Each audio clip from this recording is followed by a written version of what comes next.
Hey everybody, just doing a bit of an update today. Just progress on my sculpting and just showing some stuff that I've got in the pipeline as well. I actually have, you can see, I've actually fired this now, so I'm not worried about touching it and things.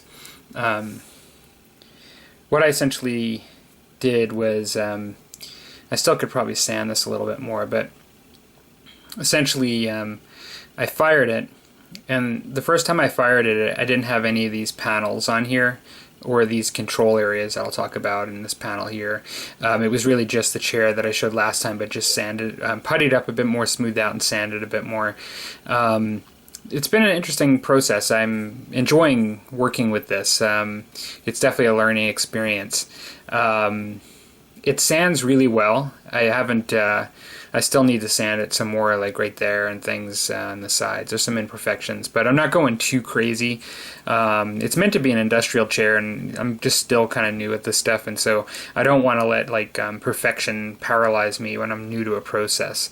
I'm just going to do another one in the future and just do another sculpt and just continue to get better with each one rather than paralyze into perfection.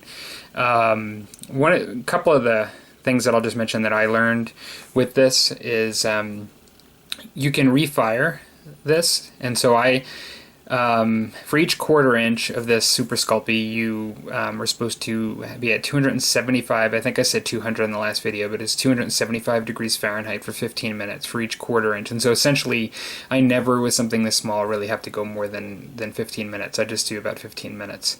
The thing that's really cool about this stuff, or one of the things, is that you can refire it. And so you can actually fire this, get it hard, and it becomes very hard. It's like it's got a very it holds an edge and has a very like a high hardness in compared to green stuff. Green stuff I find has a little bit of a rubbery feel when it's done, where this has a harder feel, and it holds detail really well. And then what you can do is you can put things on it and then refire again without any problem. And so that's kind of nice, because for those of you that do like conversions and sculpting, you know that probably know as well that sometimes one of the troubles is trying to complete something while you're working on one thing. You can mess up another. While you're trying to push on one thing, it's swaying to one side. And so being able to get it, it's why I think people often start with an armature, and you often start with, you know, a base and then let it harden and then work from there, like kind of layering, because it's just easier than trying to do everything at once. And so this idea of being able to fire it multiple times, and the fact that it kind of really holds its detail is really nice. The specifics on this is I'm not sure how much more I'm going to do. Like I'll show you what he looks like in here. I essentially created 2 spots for controls to go in, like sticks that will be in his hands that he's going to be like moving to move the knight. Then I have just a panel that goes up here so it doesn't just look like a stone slab up there, and then another panel here. I may put rivets in it. I have another box down there that's like a panel, and then what he looks like when he's in there is this. Now he's going to be getting bigger, obviously, because I'm going to be sculpting him, but that's sort of what he's going to look like in it for the most part. May have to move things around a little bit, but that's it. That looks pretty cool to me. You know, he's going to be just, and so there's a little bit of height above his head. There is room, you know, like the canopy probably comes to up to here, so there's plenty of room.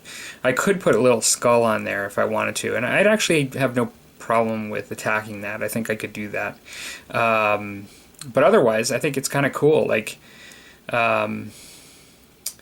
you know, basically, I don't know the exact words, but some of you guys might remember All in the Family, and for, you know, this might not be the best chair in the world, but it's my chair.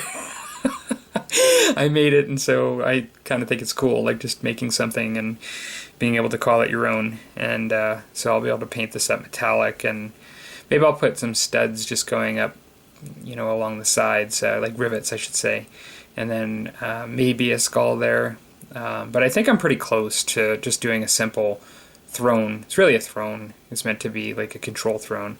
I think when I haven't completely decided on the design for the guy. I'll let you know my thoughts real quick.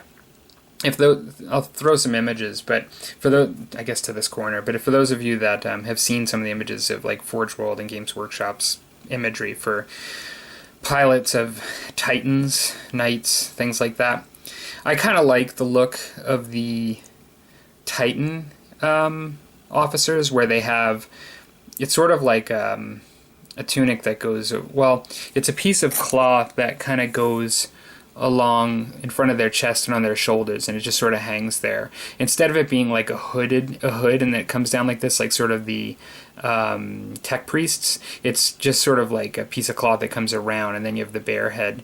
I was thinking of doing that, and then actually having some cables like going to the back of his head and coming up here, and so that's kind of what I was thinking of doing. As far as like the style, I'm not so sure about the body yet. Like I could do body armor like the Knight Scions that are meant to, you know, that's the actual design for the Knight House Knights. But because I'm considering this to be a Mechanicum Knight, I'm taking a bit of artistic license, because I could make them look more like a tech priests or other things, I think. Just kind of use my own creativity, and I think I'm just going to borrow from a couple of things and put them somewhere in between, using some design elements that are already out there. I don't know what you guys think, but these are going to be controls, like handles that you move back and forth, and that's the way they have the design for Forge World as well. And yeah, I'm kind of excited now that I'm moving on this, is to, you know, to where I'm gonna go with the actual mini now. And yeah, I guess I probably just have to sand the sides a little bit. It's funny because even just looking into the lighting and on camera, I could see things that I didn't see initially. But like I said, I'm not going to go too crazy. So that's about it for that. I'm interested in what you guys think about this. I think it's just really cool. I'm really enjoying it. It's a lot of fun, like kind of building your own stuff. And doing the sculpting is fun. So, all right. And you've seen this other stuff, but I've lined up 6 of my... these are the minis that I had showcased in a video.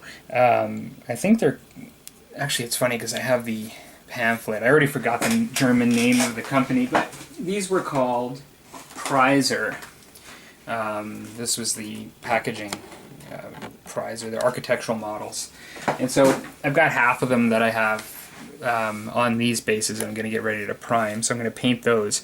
What I've been doing is researching some 70s fashion colors, which is kind of funny what this hobby makes you do sometimes. Like I'm Googling 70s like fashion colors, because a lot of them, I have like an image in my mind of like the late 60s and the early 70s, like Scooby-Doo, like the original Scooby-Doos, and just lots of things, and just the colors you saw then. That's kind of what I'm going to try to paint these guys up. Some of them are going to be fairly bland, like you know, like khaki or tan, like jackets and things like they did have then, but they're kind of, you know, normal looking. But some of them are just I'm gonna put in striking colors, like people that were like getting dressed up like in the 70s too. So I think that'll be a lot of fun for the Marvel Universe miniature game. Like I said, you don't need these civilians, but I want them just for my tabletop, and you know, I'm hoping that in the future maybe they will have something with civilians in it.